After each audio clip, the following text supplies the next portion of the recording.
नमस्कार, प्रणाम, सत श्री अकाल, वालेकुम सलाम। मैं कौशल कुमार आपका क्रांति न्यूज़ चैनल की तरफ से हार्दिक स्वागत और अभिनंदन करता हूं। और पहले भी करता था और आज भी करता हूं, है ना, और करता ही रहूँगा। देखो, बहुत दिनों बाद आप लोग से रूबरू हुआ हूं। कारण भी बहुत क्या था ना कि यार, एक तो बोर्ड वाला सिस्टम हट गया है, दूसरी बात कि मेरे पास भी थोड़ा सा समय की कमी रही थी, लेकिन मैं आप लोगों का साथ कभी नहीं छोड़ने वाला। तो आ गया हूँ आपके यूट्यूब चैनल पर अपने, देखिए, फिर से तहलका मचाने के लिए हम लोग उपस्थित हो ही गए हैं। और हमारी टीम का भी प्रयासरत है कि आप लोगों को जल्दी से जल्दी, देखिए, आप लोग का एडमिट कार्ड भी इशू कर दिया गया है, जारी कर दिया गया है। तो पता है कि नहीं पता है? हाँ हाँ भाई, जल्दी से जाओ, निकाल लो। और देखो, आज हम सामाजिक विज्ञान का इतिहास का पहला चैप्टर, जिसका नाम है इतिहास की दुनिया, यही है ना, पहला चैप्टर का आज देखिए। आपका पहला चैप्टर यूरोप में राष्ट्रवाद। वैसे तो इसमें मिसलेनियस क्वेश्चन है, सारे टाइप के क्वेश्चन हैं, और भी चैप्टर के हैं, लेकिन मैंने पहला चैप्टर का जो थ्योरी कराया है उसके बेसिस पर ये लगभग 20 क्वेश्चन होंगे। एक मिनट देख लेते हैं। हाँ, 20 क्वेश्चन के लगभग में है। तो हाँ, 20-22 क्वेश्चन हैं। तो हम लोग करते हैं बारी बारी से, सबका फुल डिटेल चर्चा करेंगे, जैसा कि आप जानते ही हैं। और जो आप नए मेरे भाई दोस्त जुड़े हैं, है ना, तो उनको भी बहुत बहुत स्वागत है। और उनको भी बता दिया जाए कि भाई देखो, अब तो आपका परीक्षा का टाइम आ गया है। और अगर आप चाहते हो कि सभी क्वेश्चंस जो अध्यायवार हैं आपके बहुत कम समय में अच्छी तैयारी करना चाहते हो, तो भाई आप हमारे चैनल से जुड़ सकते हो। देखो, ये हमारा चैनल का नाम है क्रांति न्यूज़।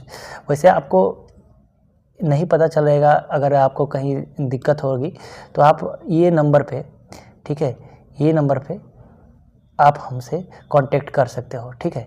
तो ये मेरा अपना नंबर है, और आप केवल ये भेज सकते हो कि लिंक लिख कर भेज दोगे, व्हाट्सअप कर दोगे, तो आपको मेरे चैनल की या फिर टेलीग्राम चैनल का लिंक मिल जाएगा। टेलीग्राम चैनल इसलिए मैं बता रहा हूँ कि क्योंकि उस पर आपको PDF मिलेंगी।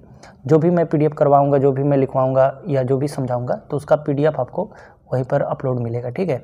चाहे बोर्ड PDF हो या कुछ भी हो, या आपको नोट्स के बारे में जानकारी चाहिए, तो आप सीधा आप इस नंबर पर कॉल करिएगा या व्हाट्सएप के थ्रू SMS करिएगा, ठीक है। आपको QR कोड दिया जाएगा और आप उस पर पे करके नोट्स भी परचेज कर सकते हैं। तो बहुत अच्छा, शानदार, ज़बरदस्त। हाँ, नोट्स कितने का, ये अच्छा सवाल है। नोट्स देखिए भैया, 30 रुपये से लगाई, जैसे जैसे सब्जेक्ट है लगभग आपको 30 रुपीज़ के अप्रोक्सीमेट में मिल जाएगी, ठीक है। अब भैया 30 रुपये क्या है कि नहीं? अच्छा, हाँ, ये हमारा शुल्क है, वही सहायता राशि इतना है, 99 रुपीज़। बहुत से बच्चे बात करते हैं कि सर देखिए, बात करने वाले तो बहुत तरीके के बात करते हैं, लेकिन कीमत वही समझ सकता है जैसे जो प्यासा हो ना। प्यासा को पानी की कीमत तब समझ में आती है जब उसे पानी नहीं मिलता है, ठीक है। अभी आप लोगों का बहुत से, अब यूट्यूब की दुनिया में तो बहुत सारे कोचिंग संस्थान हैं, आप देखिएगा, लेकिन देखिए, आप पैसे से किसी का ज्ञान नहीं कर सकते। और मैं अभी दान दे रहा हूँ, ठीक है, और आप लोग का भी सहयोग ही यह हमारे लिए बहुत है। अब ये 99 रुपीज़ से क्या है ना कि अपना आपसी बंधुत्व तो बन जाता है, और यह हमें अपने दायित्व का भी याद दिलाता है कि मुझे भाई, अगर जैसे है, मैंने ये जो चीज़ें हैं, तो मुझे मुझे याद रहती हैं कि भाई देखो भाई, मैंने भी पैसा लिया है। तो सारे जैसे इसमें लिखवाया गया ना, ऑब्जेक्टिव सब्जेक्टिव सारे क्वेश्चंस आपको मिलेंगे, ठीक है। या फिर आपके नोटबुक हैं, तो नोटबुक के लिए आपको तो मैंने बता ही दिया, या पूर्व प्रश्न पत्र का विश्लेषण हो, सारा कुछ आपको अब मतलब रिकॉर्डेड वीडियो में मिल जाएंगे, ठीक है। और क्योंकि लाइव के लिए अभी हमारे पास उतना संसाधन नहीं है, लेकिन अगर आपका सहयोग रहा ना, तो जल्द ही हम लोग लाइव भी जुड़ेंगे, ठीक है। तो चलिए शुरुआत करते हैं, है ना। और अपने दोस्तों को भी बताइएगा जो अभी क्योंकि वही कहते हैं ना, देखिए, एक और हमारा मतलब अभी कोर्स नया लॉन्च हुआ है, तो इसको भी आप समझ लीजिए। वही जो CHS, तो भली बात ही आप जानते होंगे, CHS central Hindu boys school या सेंट्रल हिंदू गर्ल स्कूल, जो BHU से एप्लीकेटेड है। BHU के बारे में, बनारस हिंदू यूनिवर्सिटी के बारे में तो आप जानते ही होंगे। तो उसका अगर जो तैयारी करना चाहता है वही 2025 के लिए, और लेकिन क्लास 9th का, देखो मैं केवल उसी चीज़ को स्वीकारता हूँ जो मैं जिसको हासिल कर चुका हूँ और मेरे बुत्ते की बात हो, ठीक है। और मेरा उद्देश्य ये नहीं है कि लोगों को भ्रमित करना।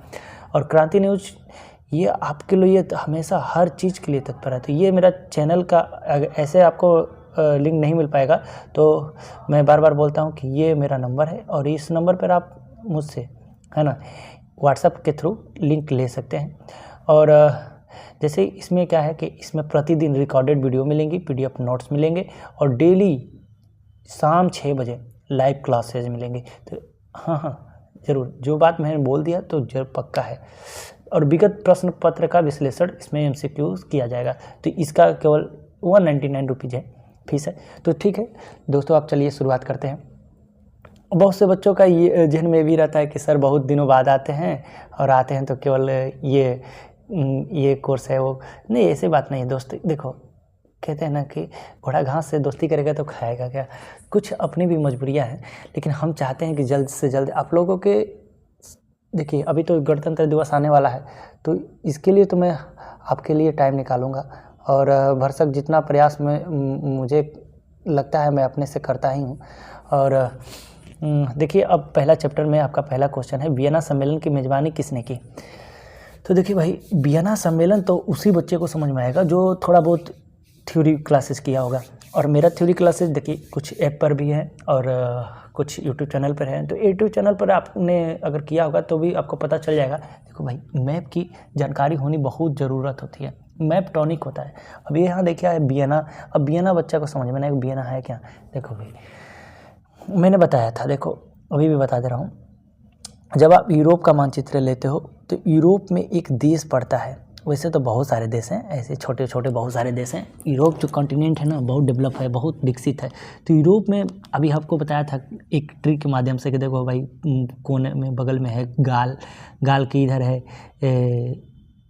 स्पेन, है ना, स्पेन के बगल में है पुर्तगाल, हाँ पुर्तगाल, और ये है आपका फ्रांस, जर्मनी, नीचे ऑस्ट्रिया और जूता का सिक्का है, ऐसे ऐसे ऐसे ऐसे इटली बनाया था, ठीक है, इटली। हाँ, इधर यूनान में मैसेडोनिया है, यहाँ पर आपका मतलब ये सब चीज़ें हमने बताया था। ऊपर में है उत्तर सागर, इधर है बाल्टिक सागर, है ना। तो ये सब चीज़ इंग्लिश चैनल हैं, ये सब चीज़ें ऊपर में है आपका पड़ जाएगा। ये यूनाइटेड किंगडम, है ना, जिसे यूके बोलते हो आप, है ग्रेट ब्रिटेन बोलते हो। तो ये सब चीज़ें आपको मैप के में बताया था कि देखो गाल होता है। एक दिन हमारी बहनियाँ थी, बनाने गई मैगी, और मैगी बनाने के लिए उसने पहले सस्पेन लिया, मतलब स्पेन, याद करो स्पेन। और स्पेन में डालना था सरसों का तेल, शुद्ध सरसों का तेल, और डालना था सरसों का तेल, डाल दिया केरोसिन और जल गया भाई। तो जैसे जर्मनी हो गया, तो बोली आ, क्या हो गया आ, याद करो, बताया था कि नहीं। मेरी बहनियाँ थी, सस्पेन ली फ्राई करने के लिए, डालना था सरसों का तेल, डाल दिया केरोसिन का तेल, जल गया, तो बोली आ ऑस्ट्रिया, है ना। और ऑस्ट्रिया इधर आपका पोलैंड है, और पोलैंड के बगल में ये बड़ा सा देश है जो यूरोप में ही आता है, रूस है, क्या है इसका, रूस। और ये सब चीज़ें आपको बताया था। ये भारत है, इधर जापान है, छोटा सा द्वीप। तो अब याद करो भाई, ऑस्ट्रिया की राजधानी, जो ऑस्ट्रिया है इसकी राजधानी है वियना, और वियना में सम्मेलन हो रहा है। तो भाई कैसा सम्मेलन हो रहा है ये भी तो समझना ज़रूरी है ना, कि वियना में सम्मेलन हो रहा है, ये तो आप बता दिए, लेकिन किस चीज़ का सम्मेलन। तो देखो भाई, अब इसका शुरुआत तो यहाँ से करते हैं हम लोग। देखो, वियना में सम्मेलन कर रहा है जो मेन नायक है उस समय, मेटरनिख। और मेटरनिख का युग कहा जाता है आपका है 1815 से लेके ईस्वी से लेके और 1848 ईस्वी तक। आपको याद है थोड़ा बहुत, क्लास 9th में हमने बताया था फ्रांसीसी क्रांति, याद है आपको, फ्रांसीसी क्रांति। देखिए, फ्रांसीसी क्रांति का जन्मदाता तो नहीं पूछने वाला, लेकिन फ्रांसीसी क्रांति को एक अलग दिशा प्रदान कर दिया, मतलब पूरा यूरोप में ही क्रांति का लहर पैदा कर दिया। जो हमारा मेन नायक था, जो लास्ट में आया गया, है ना, सैड दी एंडिंग हुआ था, क्या नाम था उसका, नेपोलियन। भारत का नेपोलियन किसे बताओ, किसे कहते हैं, कमेंट बॉक्स में कमेंट जरूर करो, भारत का नेपोलियन। अभी हम नेपोलियन बोनापार्ट की बात करें भैया, हाँ वही नेपोलियन बोनापार्ट, जिनके पिता का नाम था कार्लो बोनापार्ट। देखो, एक तो याद होना था। देखो, नेपोलियन बोनापार्ट भाई, पार्ट लिखे, राइटिंग आई होप समझ रहे होगे। नेपोलियन बोनापार्ट क्या किया 1815 में जब वाटरलू के युद्ध में हार गया। वाटरलू कहाँ पड़ता है भाई? बेल्जियम में। हाँ, बेल्जियम को इसीलिए तो खड़ा कहते हैं। वाटरलू के युद्ध में नेपोलियन बोनापार्ट बुरी तरह से हारता है, क्योंकि सभी देश के राजा मिलकर, है ना, इसके मतलब क्या कहते हैं ना, इसके पीछे लग गए। और इसकी जनता जो शुरू में जो सपोर्टर थी, वो भी अपनी मतलब शुरुआती दिनों में तो नेपोलियन सेना का बहुत मतलब सपोर्ट मिला, लेकिन बाद में धीरे धीरे जो अन्य देश थे, जैसे फ्रांस तो आज़ाद हो ही गया था भाई, स्वतंत्र हो ही गया, गुलाम नहीं था, लेकिन फ्रांस की क्रांति तो सफल हो ही गई। लेकिन बगल में हाँ जर्मनी, बगल में पोलैंड, बगल में अन्य सारे जितने भी देश थे, सब नेपोलियन को न्योता देने लगे। और जानते हो उस समय यूरोप पूरा 850 टुकड़ों में विभाजित था, 850 से भी अधिक टुकड़ों में विभाजित था। सबको मतलब ये कहो ना कि सब बूंदी को मिलाकर लड्डू बनाने का काम यही नेपोलियन बोनापार्ट भाई करते हैं। लेकिन क्या किया जाए, इनको कहीं से ना, अब क्या है ना कि इनका भी थोड़ा सा एक तरह से कहा जाए ना तो तानाशाह वाला शासन व्यवस्था आने लगा था, क्योंकि कहा जाता है ना निरंकुशता धीरे धीरे कोई भी देश की जनता हो निरंकुशता नहीं बर्दाश्त कर सकती है। क्या था कि आपको पता है कि 1812 में जब इन्होंने मास्को अभियान किया था, रूस की राजधानी मास्को ना, तो मास्को अभियान का था, तो इनकी सेना को भी बहुत ज़्यादा क्षति हुई थी। और साथ ही साथ उसके बाद लिप्चिंग के युद्ध में 1813 में लिप्चिंग के युद्ध में बुरी तरह से हार गए थे, तो इनको एल्बा द्वीप पर भेजा गया था। कहाँ पर? एल्बा द्वीप पे। हाँ, तो यही था। और वाटरलू के हार हुई तो सेंट हेलेना द्वीप, अटलांटिक महासागर में पड़ता है सेंट हेलेना, यही चीज़ें थी। तो अब नहीं चाहते थे, ये सब मेटरनिक राजा था ऑस्ट्रिया का, ये नहीं चाहता था कि अब कोई मतलब क्या हो हाँ कोई युद्ध ना हो। Very good. तो ऐसा कोई मतलब वो नहीं चाहता था कि कहीं क्रांति, कहीं बगावत हमारे देश की जनता ना करे। तो सब राजा मिलके, जितने भी थे, ऑस्ट्रिया के, रूस के, इंग्लैंड के, जर्मनी के, सब मिलके एकत्रित होकर मतलब बोनापार्ट को तो हराते ही हैं और इसको सेंट हेलेना द्वीप पर भेज देते हैं। यहीं पर तो उनकी कब्रगाह भी साबित हुआ। लेकिन एक चीज़ था कि भाई जो नेपोलियन करके गया ना, मतलब कि जो राष्ट्रवाद की भावना विकसित करके गया, इसीलिए तो राष्ट्रवाद कहते हैं। अपने राष्ट्र के प्रति प्रेम, स्नेह, अगाध स्नेह की भावना को, एक विचारधारा को ही राष्ट्रवाद बोलते हैं भैया। अब वाद जिसमें लगता है ना, तो उससे एक आपसी विचारधारा जुड़ जाता है, जैसे कि लगाव जुड़ जाता है। अब नारी के प्रति एक विशेष लगाव हो तो नारीवाद हो गया, अपने समाज के प्रति हुआ तो समाजवाद हो गया, जाति के प्रति तो जातिवाद। आप समझते हो किस लिए राष्ट्रवाद बोला जाता है? तो यही सब चीज़ें हैं। देखो वीडियो बहुत लंबी हो जाती है, इसीलिए मैं जल्दी और शॉर्ट में बताना चाह रहा था। मेटरनिख का युग तो आपको पता चल गया 1815 से लेकर 1848। हाँ, इसके बाद ये इंग्लैंड भाग जाता है। स्वाभाविक है कि इस बाद भी जनता बगाव जरूर करेगी। हाँ, लेकिन पूछता है कि वियना सम्मेलन की मेज़बानी तो किया, और उसके बाद अच्छा मेटरनिख किस वंश से ताल्लुकात रखता था? तो हैब्सबर्ग। क्या नाम था इसका? हैब्सबर्ग। ठीक है, तो इसको भी याद रखिएगा, हैब्सबर्ग वंश से संबंधित है। हाँ, तो इसी का कहा नाम है। देखो, एक मेटरनिख का ही कहा नाम था कि यूरोप, देखो जब फ्रांस को सर्दी लगती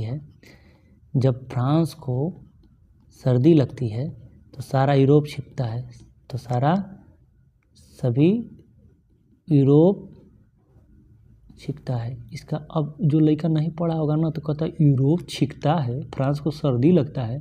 अब ये इसके पल्ले नहीं पड़ता है। यही चीज़ें होती हैं, जब नहीं पढ़ोगे तो थोड़ा सा दिक्कत है। तो यूरोप को फ्रांस को सर्दी लगने का मतलब, फ्रांस में जब क्रांति हुई तो पूरे यूरोप में क्रांति की लहर फैल गई, है ना। सभी देश चाहते थे कि हमको राजतंत्र से मुक्त किया जाए, है, निरंकुशता से मुक्त किया जाए। तो यही चीज़ें थी। अब देखिए दूसरे क्वेश्चन पर चलते हैं। कार्ल मार्क्स के बारे में हम बताएंगे। कार्ल मार्क्स देखिए, मार्क्सवादी विचारधारा यही ना कहते थे कि अफीम के समान है। क्या है? अफीम के समान है धर्म। तो ये बोलते थे। इनका भी है, वैज्ञानिक समाजवाद की थ्योरी दिए थे 1818 से लेके और 1833 ईस्वी तक इनका शासनकाल है। शासनकाल नहीं, मतलब इनका समयकाल है। और जानते हो कार्ल मार्क्स के बारे में? एक मिनट इसको साफ कर दूं। हाँ, आपको बोर्ड PDF दे देंगे भाई, घबरा। देखिए कार्ल मार्क्स के बारे में मैं बता दूं, यहीं पर आ गए हैं तो भैया को। देखिए इनका जन्म हुआ था 5 मई 1818 को, और इनकी मृत्यु हुई थी ब्रुसेल्स बेल्जियम में 1883 को। तो याद रखिएगा। अब इनको याद क्यों करना है, क्योंकि ये मजदूरों को एकदम सर्वप्रिय नेता हुए। अभी आप पढ़ते हो कि मार्क्सवादी पार्टी है ना, माले, भारत में भी चलता है माले, मार्क्सवादी लेनिन, दोनों के विचारों को मानने वाला है। मार्क्सवादी बोलते थे ना कि दुनिया का मजदूर एक हो, है ना, क्योंकि पाने के लिए संपूर्ण विश्व है, खोने के लिए खाली मुट्ठी के सिवा कुछ नहीं। जब आपको पढ़ाएंगे ना रूस की क्रांति तब हम बता देंगे, ठीक है।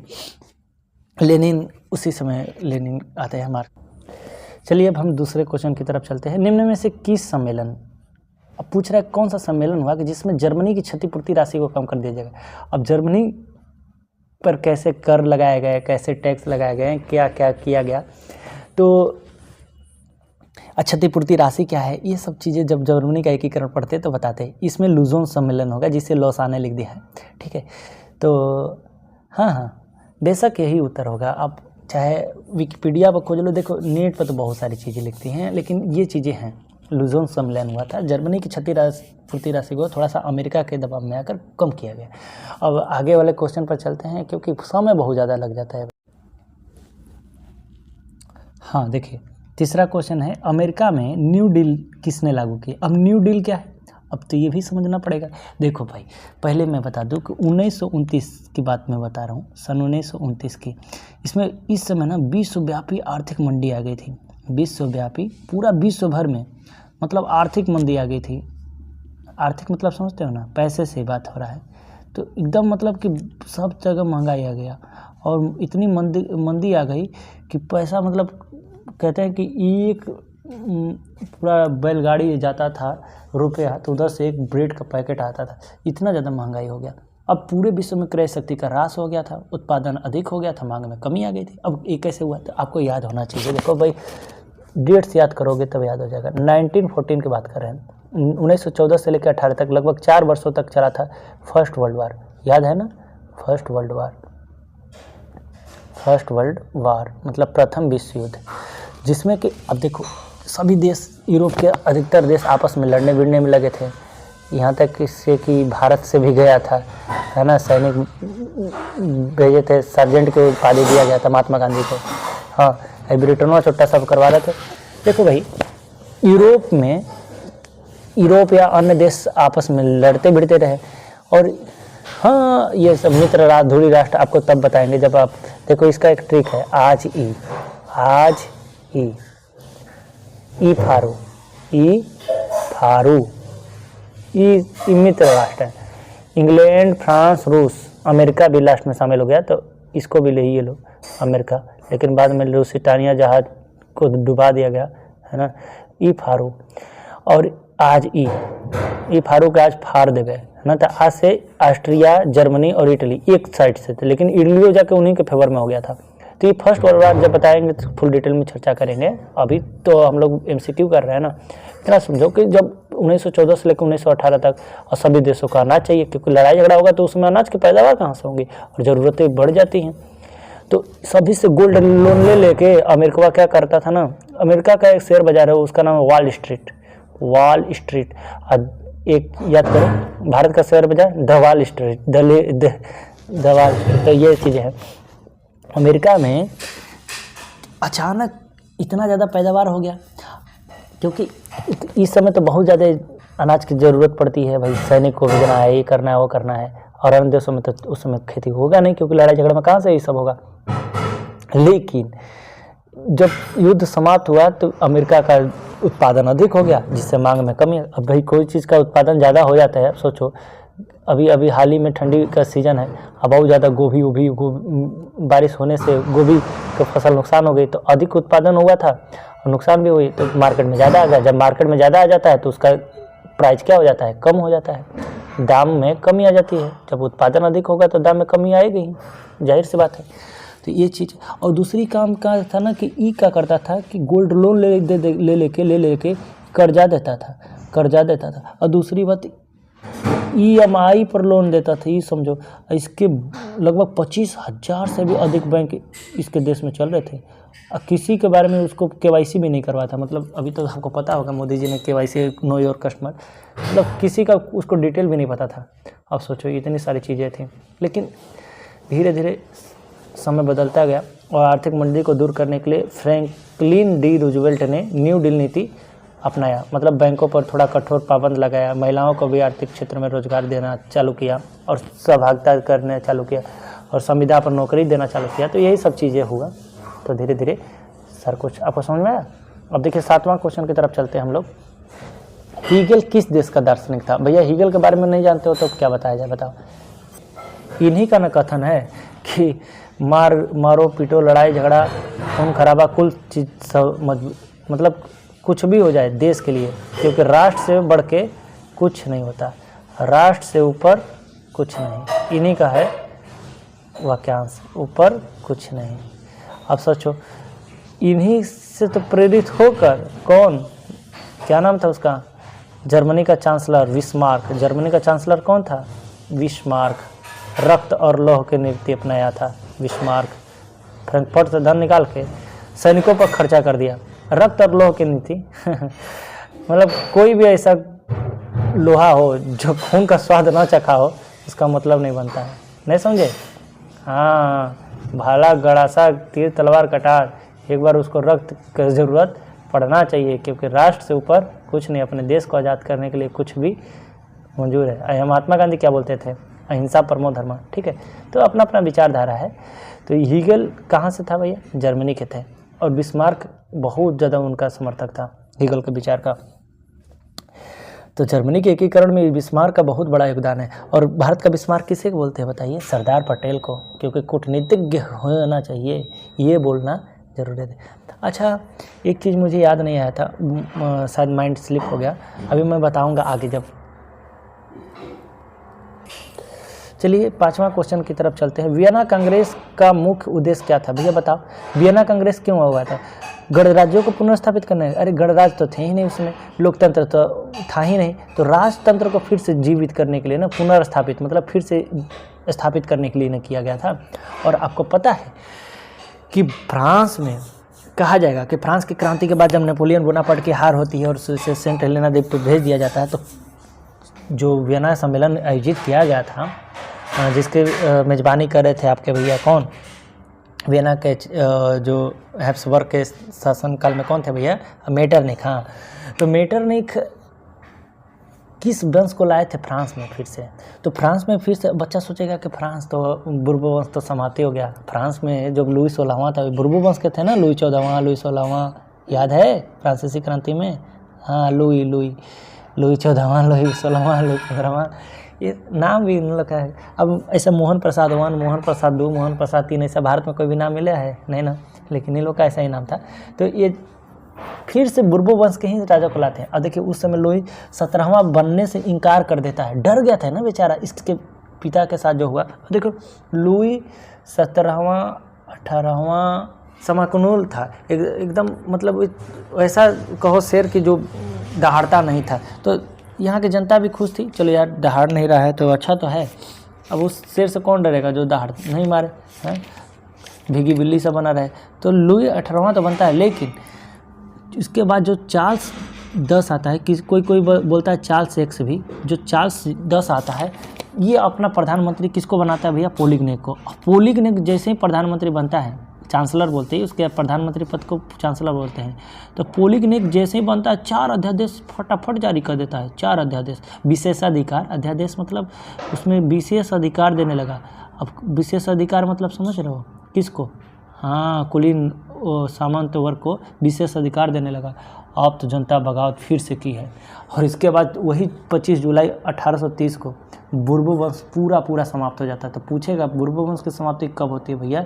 तो ये याद रखना जरूरी है, बुर्बो वंश की समाप्ति अब जाके होती है जुलाई में, वह 1830 में, है ना।